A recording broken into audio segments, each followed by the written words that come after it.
Bismillahirrahmanirrahim. Assalamualaikum warahmatullahi wabarakatuh. Alhamdulillahirabbil alamin. Nahmaduhu wa nasta'inuhu wa nastaghfiruh. Wa na'udzu billahi min shururi anfusina wa min sayyiati a'malina. May yahdihillahu fala mudilla lahu wa may yudlil fala hadiya lahu. Asyhadu an la ilaha illallah wahdahu la syarika lahu wa asyhadu anna Muhammadan 'abduhu wa rasuluh.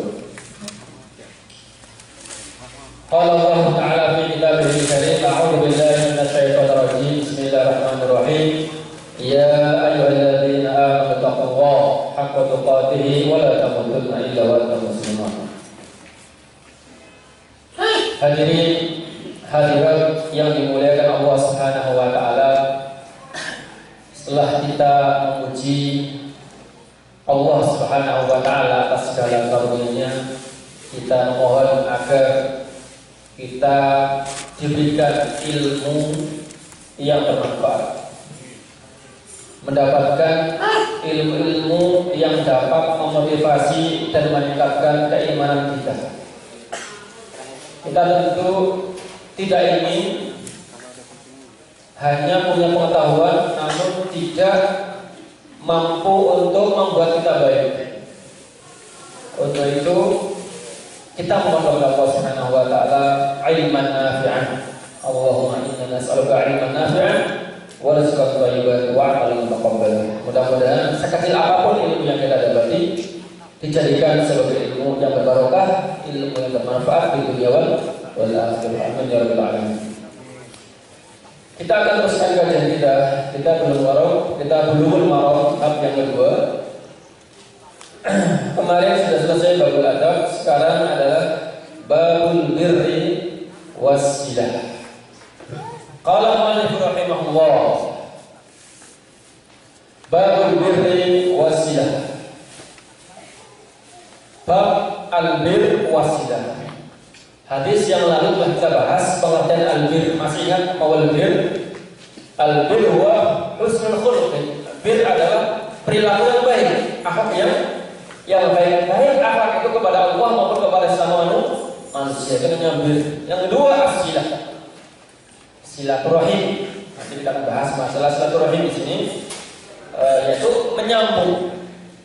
Dimana kata-kata silaturahim sudah familiar dengan kita, cuma kadang-kadang ada yang protes itu silaturahim atau silaturahmi, gitu kan?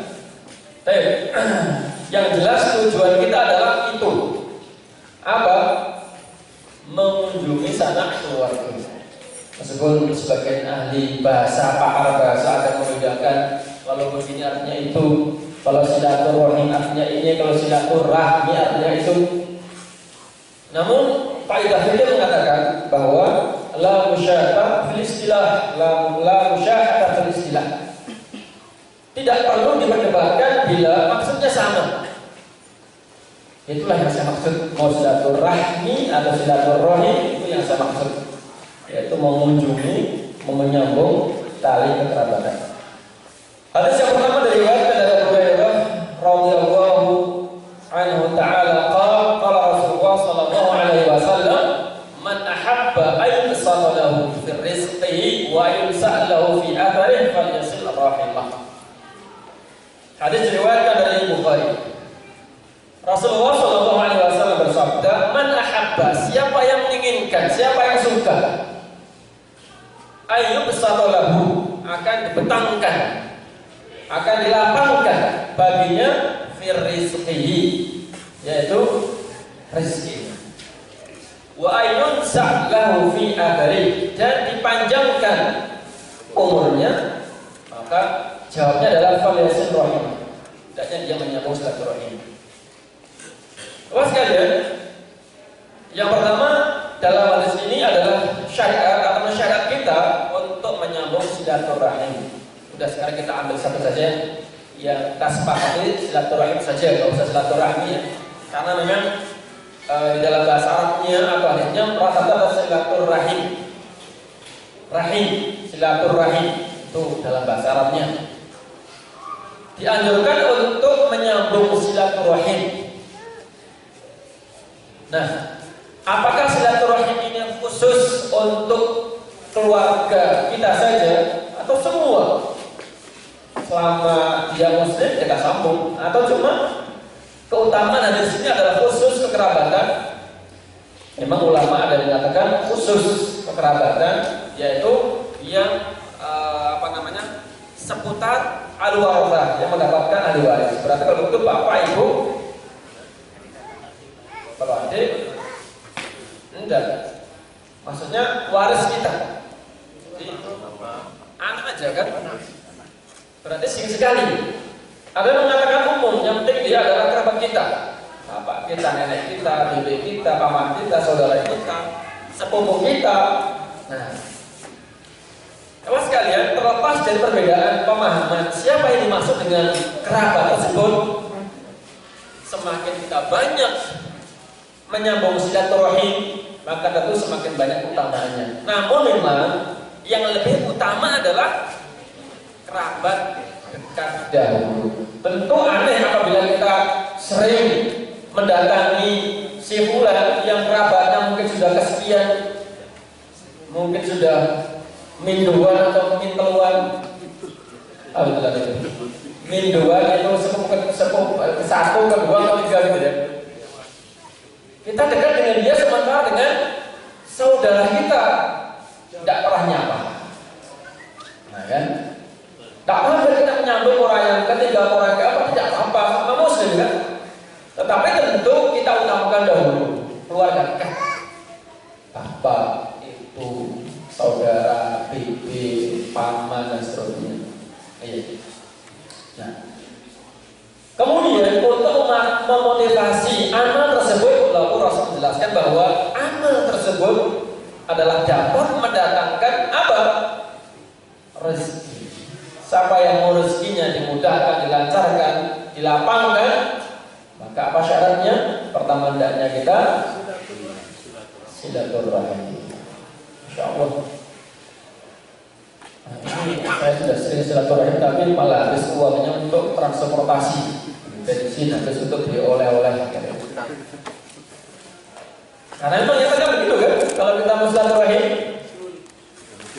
ya kalau satu kampung bisa jalan kaki lah. Kalau misalnya paman juga di luar kota pakai kendaraan umum atau mobil sendiri, bensin mahal, dan juga tidak mungkin kan kalau kita datang hanya tangan kosong.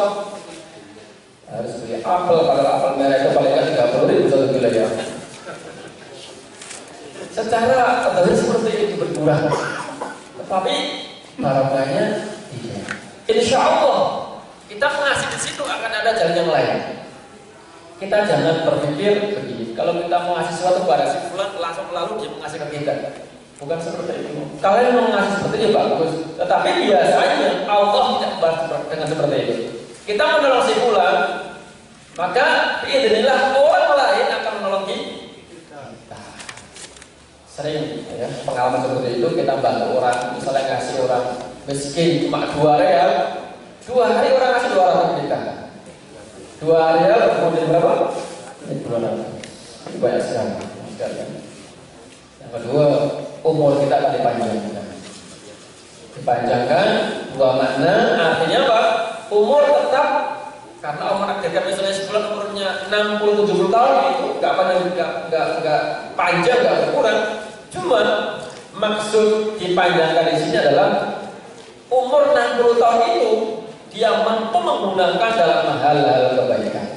Itu namanya dipanjangkan. Yang kedua adalah meskipun umurnya pas, tidak berkurang, tidak bertambah, namun dikatakan panjang. Kenapa? Karena meskipun dia sudah meninggal, tetapi nama dia tetap dikenal kebaikannya. Misalnya Abu Hurairah, atau misalnya hadis Al-Imam Bukhari, sudah ratusan tahun yang lalu, tetapi hingga ke akhir kiamat nanti itu namanya akan tetap dikenal. Karena apa?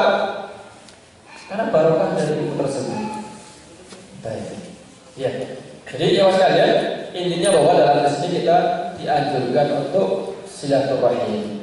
Nah, tentu kebalikan, ketika Allah mensyariatkan, memerintahkan sesuatu, juga melarang sesuatu.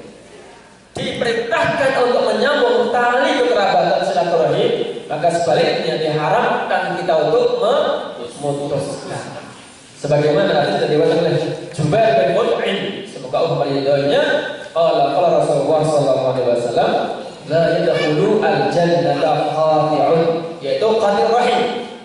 Tidaklah masuk surga orang yang memutuskan silaturahim. Kita sering melewati sahabi kayak Abu Hurairah, Ibnu Umar, Ibnu Abbas. Tapi seperti jarang sekali juga berbuat. Siapa yang pernah mendengar sahabi juga berbuat? Ya, pernah nggak mendengar? Ada satu hal yang perlu kita ingat dalam diri sahabi ini, yaitu ketika beliau datang kepada Rasulullah untuk meminta pembebasan tawanan badar. Apa kata Rasulullah? Kalau sekiranya yang datang itu bapak kamu, siapa namanya? Kan juga kan? Kata Rasulullah, sekiranya yang minta itu bapak kamu, semua tawanan badar ini tak lepas semuanya. Kira-kira apa rasanya di sini? Rasanya apa ya? Halo. Ini ngantuk apa? Terlena. Baik. Kata Rasulullah, seandainya yang datang itu bapak kamu, dah tak keluarkan semuanya, tak lepas semuanya. Kalau begitu siapa sih Mut'im itu? Bukan Mat'am ya, Mut'im. Itu pada harokatnya bisa dikasih terus dibaca Mat'am ya. Mut'im berarti kalau tidak diartikan suka ngasih makanan kayak Pak Wawan Mut'im ya. Mut'im artinya apa? Orang yang sudah ngasih makanan. Nah, rahasianya jelas sekali ya. Ketika Rasulullah, ketika Rasulullah diimbargo, apa yang itu? Diputus hubungan oleh orang-orang Quraisy, mereka memiliki piagam embargo, tidak boleh orang-orang Quraisy ini melakukan transaksi jual beli pernikahan dan sebagainya kepada Bani Hashim. Mereka dikucilkan di lebar Sya'ab Abu Thalib sampai sekian tahun, sampai mereka pada makan rumput-rumput. Lah, Mut'im ini sebagai orang Quraisy, dia bersama 5 pemuda orang Quraisy juga, belum masuk Islam mereka itu masih Quraisy, tetapi punya hati. Secara diam-diam mereka sepakat dengan 5 orang tersebut ingin merobek piagam embargo tersebut. Kertas ditulis sepakat orang Quraisy, kita tidak boleh berhubungan dengan Bani Hashim. Kertas itu di dalam karton. Ketika mau dirobek, ternyata kertas tersebut terlebih dahulu dimakan oleh orang. Tinggal kalimat Bismika Allahumma. Jadi para pemuda tersebut berniat untuk merobek sehingga membatalkan embargo ini. Ternyata Allah telah memerintahkan rakyat. Nah, inilah kelas sekalian, kebaikan meskipun dia belum masuk Islam, kebaikan seseorang sama Rasulullah itu diingat-ingat. Jangan seorang Muslim, non Muslim pun ya sekali kalau dia punya kebaikan kepada kita, kan wafat. Kita pun juga berkewajiban untuk berbuat baik sama dia selama dia tidak merusak atau membahayakan Islam. Makanya kata Rasul, sekiranya minta itu bapak kamu, tak lepas semuanya. Ada apa Rasulullah? Lalu cerita tersebut ketika peristiwa pemboikotan Bani Hashim oleh orang-orang Quraisy. Baik. Nah, salah satu yang diriwayatkan oleh Jubair bin Mut'im adalah seseorang tidak akan masuk surga jika dia memutuskan hubungan silaturahim. Dan secara khusus adalah silaturahim kepada siapa? Kepada kekerabatannya. Ini sering terjadi sekalian gara-gara harta warisan. Tidak hanya memutuskan silaturahim, bahkan kadang-kadang nyawa pun ditaruhkan. Saya pernah di satu tempat dikasih cerita bapak dan anak ini sampai bapaknya meninggal itu tidak pernah komunikasi gara-gara beda partai. Yang satu partai kuning dan yang satu partai enggak. Jujur saat itu. PDK dan Golkar bapaknya, PDK anaknya Golkar. Kalau nanti bapaknya PDK dan anaknya Golkar. Sampai bapaknya mati. Tidak akan komunikasi. Kenapa? Karena anaknya ini kan pejabat pemerintah, maunya keluarganya, termasuk bapaknya itu bagaimana supaya rumah ini berwarna kuning semuanya, tapi bapaknya berwarna hijau sendiri. Jelas kalian? Urusan duniawi sampai ketiga seperti itu. Nah, apakah memutuskan semacam ini dia betul-betul tidak masuk surga? Maksudnya adalah ancaman berat. Kalau dia punya amal yang lain, masih dipertimbangkan. Masalahnya adalah dia tidak punya amal yang lain dan juga malah memiliki amal yang seperti ini, maka lebih dekat dengan neraka daripada ke surga. La yadkhulu al-jannata qati'ar rahim. Tidak akan masuk surga orang-orang yang bersehubungan. Nah, demikian pula kita ya sekalian. Mungkin juga namanya orang berteman, orang bergaul itu sudah biasa kesenggol dengan omongan dia, dengan sikap dia. Biasa kan? Kesenggol. Tahu nggak kesenggol itu? Tahu ya? Omongannya menyelekit, menusuk hati. Akhirnya terjadi terus tidak ngomong, ancam-ancaman. Akhirnya yang keluar dari mulutnya itu seakan-akan dia bukan seorang muslim.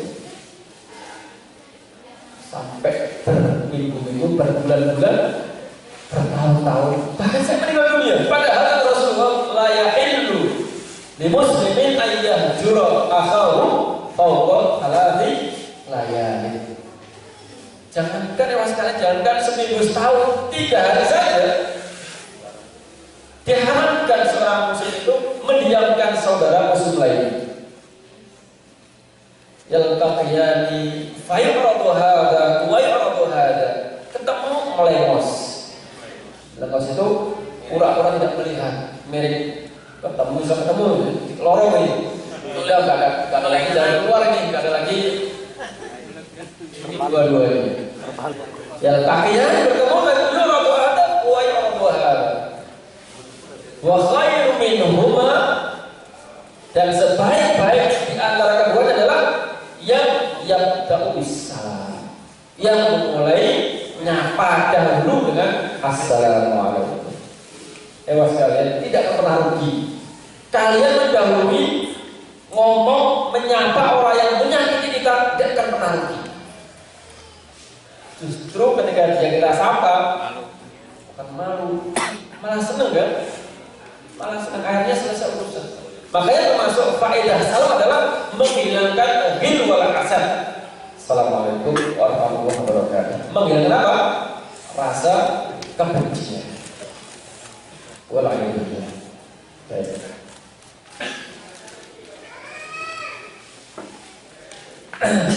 Nah, kemudian ya sekalian, memutuskan silaturahim secara spesifik sangat ditahdir atau diperingatkan oleh Rasulullah SAW adalah kita memutuskan hubungan orang tua, bapak, ibu.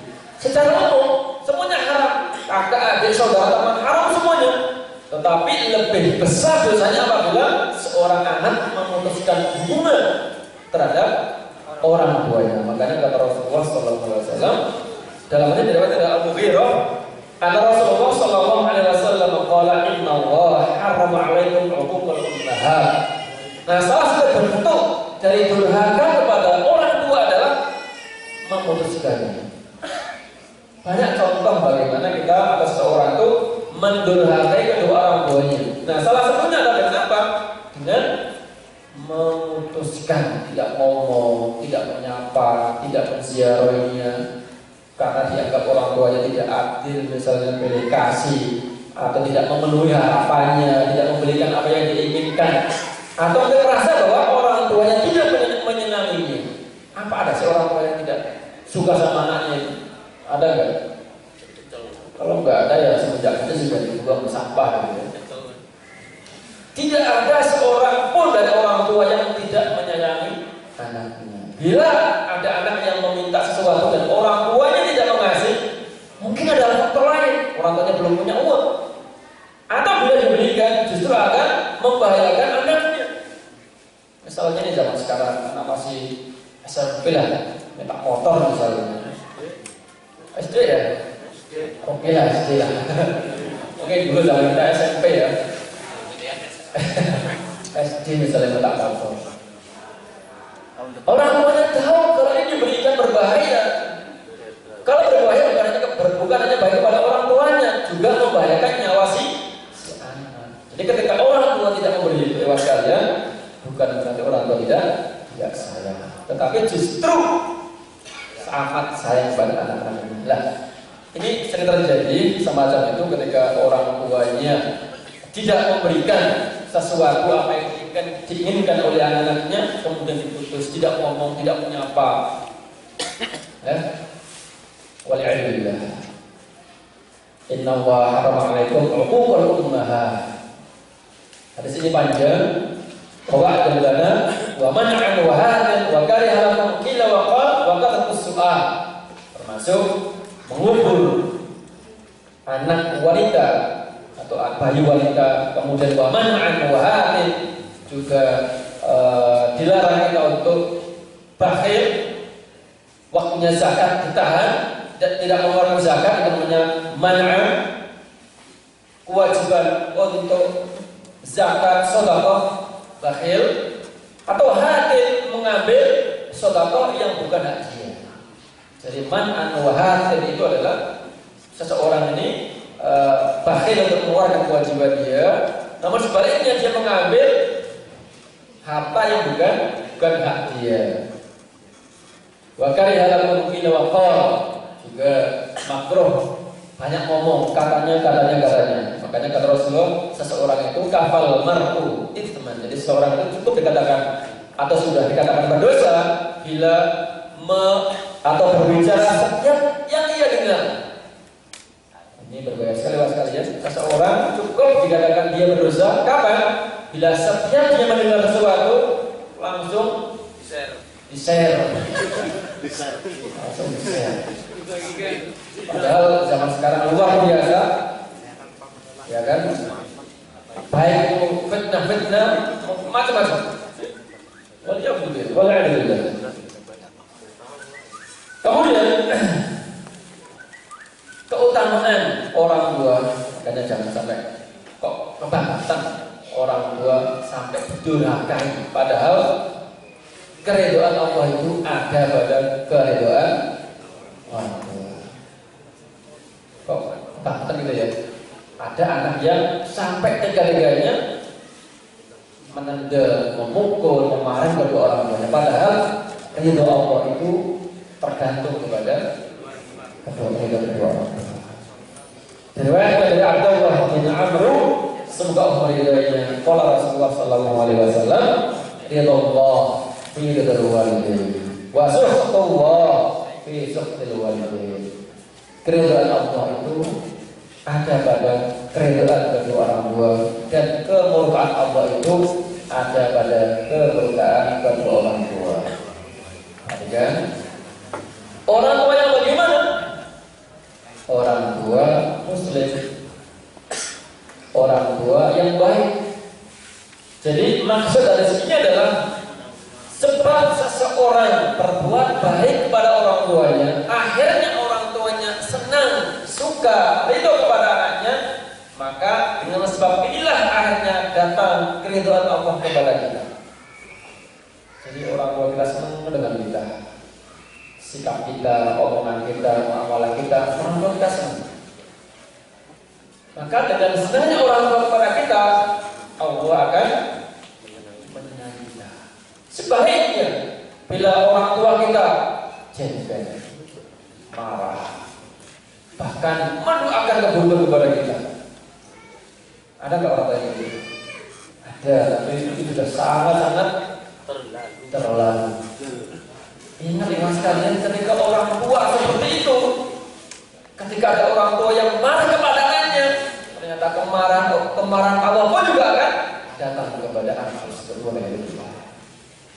Maka saya akan kisah-kisah katanya ketika anak itu nendang atau melempar atau memarahi orang tuanya dan secara khusus ibunya, maka tiba-tiba ada sesuatu keajaiban. Tiba-tiba anaknya misalnya tidak bisa berjalan atau jadi apa, boleh jadi benar seperti itu. Nah, hewan sekalian, untuk itulah salah seorang sahabat bertanya, ya Rasulullah, siapakah orang yang paling berhak untuk mendapatkan perilaku baikku? Man ahaqqun nas bi husni suhbati. Siapa orang yang paling berhak mendapatkan khidmat saya ya Rasulullah? Apa jawab Rasulullah? Ummuka. Tsumma man? Ummuka. Tsumma man? Ummuka. Tsumma man? Ibu dan ibu dan ibu. Memang kita tahu bahwa ibu kita adalah yang sangat berjasa. Bapak berjasa kelihatan, tapi kalau ibu itu berjasa tidak kelihatan. Kalau anak diberikan baju, uang dari mana? Dari bapaknya. Diberikan motor dari mana? Dari bapaknya. Padahal ibunya siang dan malam nyetrika, nyuci, ngepel, tidak kelihatan. Malam-malam jaga anaknya, mungkin dalam semalam bangun 5 kali, bapaknya ngoroknya. Makanya kata Rasulullah, ummuka baru. Nah, sekalian, ini yang wajar kita taati. Kita cari ridhonya adalah orang tua yang muslim. Nah, bagaimana bila ada orang tua yang sebaliknya yang tidak muslim? Apakah perlu juga kita berbakti kepadanya? Ya. Perlu juga kita berbakti kepadanya. Makanya kata Allah Subhanahu wa taala, wa in jahadaka 'ala an tusyrika bi ma laysa laka bihi 'ilmun fala tuti'huma wa sahibhuma fid dunya ma'rufa. Bila ada orang tua yang memerintahkan anak untuk berbuat kesyirikan, jangan ikuti. Tetapi bagaimana caranya? Dengan cara hikmah, wa sahibhuma, dan pergaulilah dia dengan cara yang baik. Makanya dulu diriwayatkan dari saudaranya Aisyah yang Asma binti Abi Bakar. Dia ibunya kan masih kafir saat itu, dicerai oleh bapaknya Abu Bakar. Nah, ketika ibunya masih di Mekah, dia ke Madinah mau nengok anaknya ini, ke Asma binti Abi Bakar. Sama dia ditolak, enggak, kamu kan kafir. Dia tidak menerimanya. Hal itu kemudian sampai kepada Rasulullah SAW. Lalu Rasulullah berkata kepada Asma, ya Asma, itu ibu kamu yang melahirkan kamu, yang merawat kamu, pergaulilah dia dengan cara baik. Insya Allah ya. Meskipun dia kafir, apalagi orang tua yang muslim. Jadi sering ada pertanyaan, bagaimana nih orang tua saya dari kecil tidak pernah ngurusin saya dibuang. Apakah ada kewajiban saya untuk berbuat baik kepadanya? Iya, tetap. Emangnya dulu kamu keluar dari mana? Ya, tetap kan? Ya, tetap berbuat baik, kita berbuat baik kepadanya.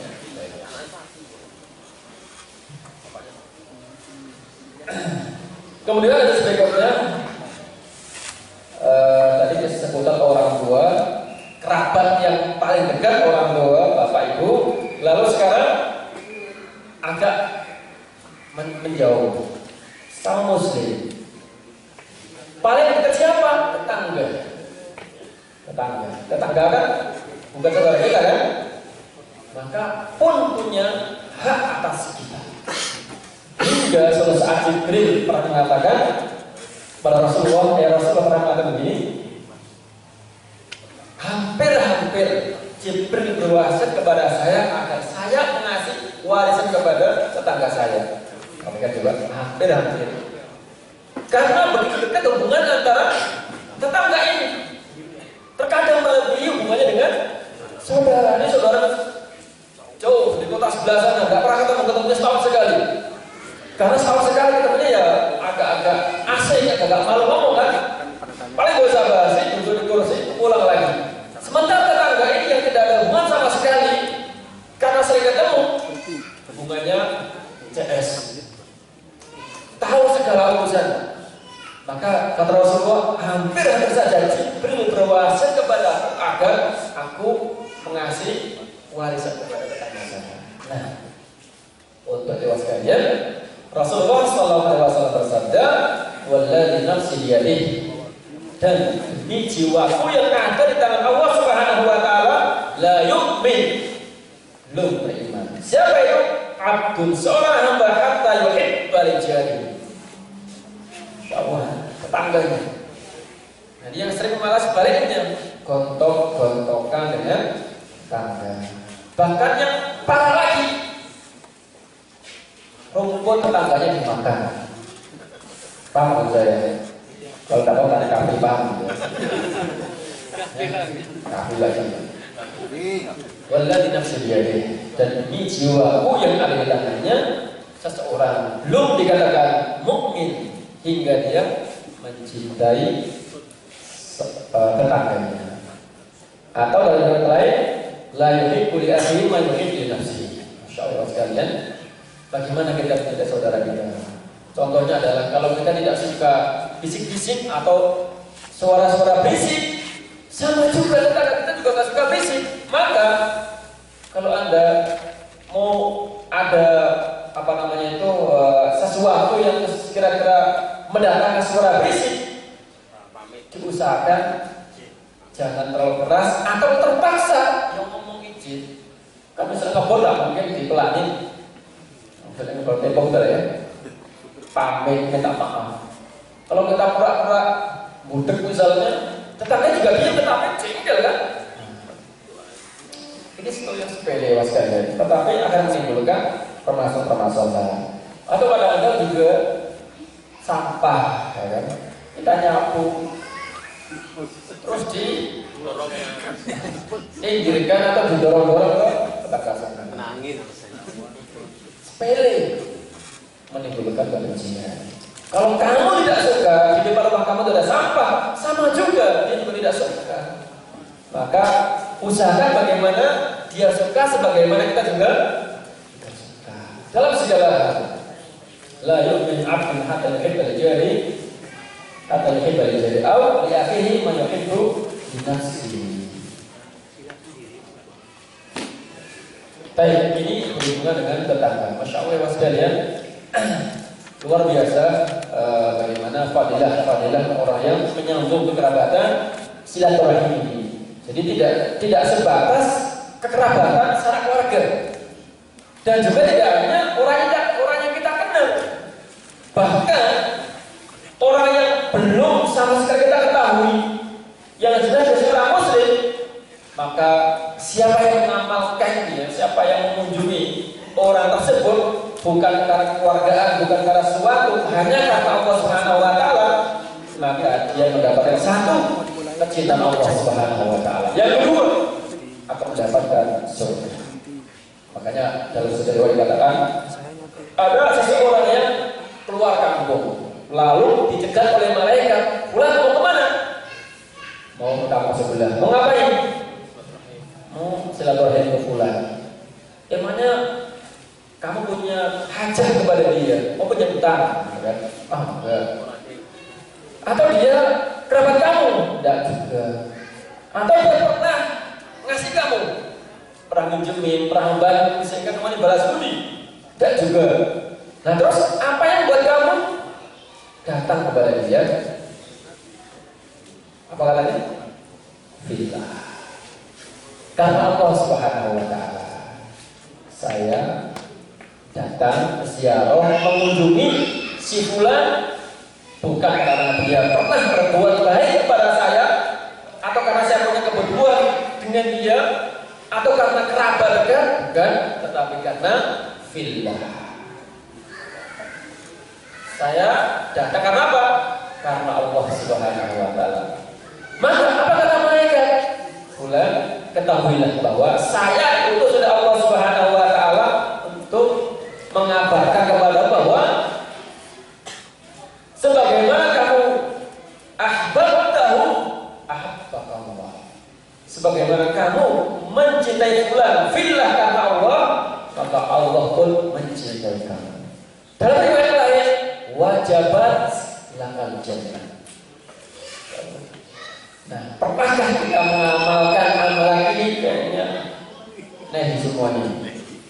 Paling kalau datang karena mau dikasih bakso, datang ngasih Indomie gitu ya. Dituduh penculik nggak? Dituduh penculik nanti. Apa? Dituduh penculik nanti kalau datang tanpa. Ya salam dulu. Kan kelihatan kalau salam, tapi kalau orang tanya itu kan berarti kelihatan penculik kan. Kalau salah mengenalkan diri. Mas kalian, ini semua yang tidak pernah kita apalkan. Terus terang kita rata-rata kalau datang karena apa? Pertama, kita punya butuh utang, datang kita. Kedua karena kabar.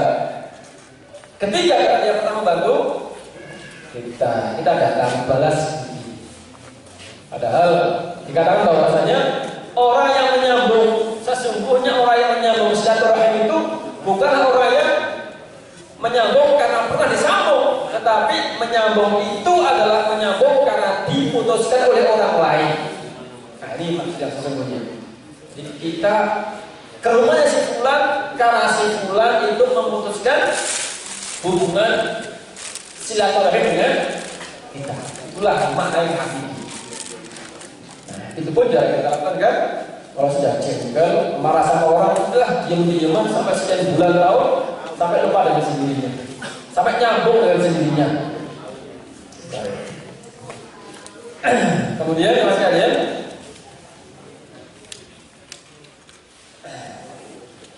kembali masalah hubungan dengan sesama muslim. Begitu dekatnya hubungan tetangga sampai suatu saat Rasulullah ditanya oleh salah seorang sahabat, ya Rasulullah, dosa apakah yang paling agung? Maksudnya hukuman yang paling berat. Ayu adzambi a'dham. Dosa apakah yang hukumannya a'dham? Banyaklah. Di antaranya adalah syirik, kemudian membunuh anak, dan yang terakhir adalah qala tsumma antuzaniya bi halilati jarikah. Nah ini yang menjadi kajian kita. Hubungan dengan keluargaan mestinya kita sambung dengan baik. Mestinya kita menjaga kehormatannya. Bila tetangga kita pergi, kita menjadi penjaga. Sebaliknya kita pergi, rumah kita siapa yang menjaga? Tetangga kita. Mestinya seperti itu. Nggak mungkin kita pergi terus seperti kita yang di sebelah sana. Nggak mungkin kan? Orang yang pertama kali menjaga siapa? Kita. Makanya begitu dekat hubungannya kan. Namun dikatakan dosa yang paling besar adalah orang yang berkhianat terhadap tetangga. Contohnya apa? Tsumma antuzaniya, zina. Nah ini sering terjadi teman-teman sopir itu karena kos-kosannya, rumahnya itu kayak burung, jadi per kamar-kamar gitu kan? Per kamar-kamar. Ini suaminya pergi, semua yang sebelah datang, kalau masuk kamar, apalagi repotnya mereka menganggap biasa, menganggap ini teman ini kan semuanya teman saya, intinya istrinya teman saya, ngobrol biasa, ya namanya setan, pelan-pelan kan? Pelan-pelan. Awalnya kan ini kan kasihan, suaminya pergi jauh, gak ada yang bantu. Mau dilindungi gitu ya. Di sini Rasul mengatakan antusiani ya, berbeda dengan zani. Yazni berbeda. Kalau yazni adalah dari pihak laki-laki, perempuan boleh jadi diperkosa. Nah di sini adalah ala wazni mufa'alah, sama-sama mau, laki dan perempuan ini. Karena ini istrinya pergi jam-jaman, ini suaminya ngantar taksi, pas. Maka teman-teman yang rumahnya begitu-begitu, waspadalah. Yang ketiga adalah setan. Dan ini jauh-jauh telah Rasulullah kabarkan akan dahsyatnya fitnah wanita. Kalau kita mengatakan, saya enggaklah, saya tidak mungkin, itu kan teman saya, tidak mungkin saya terfitnah oleh wanita. Berarti Anda mengatakan lebih hebat daripada Rasulullah. Rasul mengatakan seperti itu kan? Asyaddu fitnah itu siapa? Ala rijal siapa? An-nisa. Rasul yang mengatakan seperti itu, orang yang paling bertakwa, takut pada wanita. namanya kempas kempis seperti ini akan merasa hebat. Saya itu mau selesaikan masalah ini tadi waktu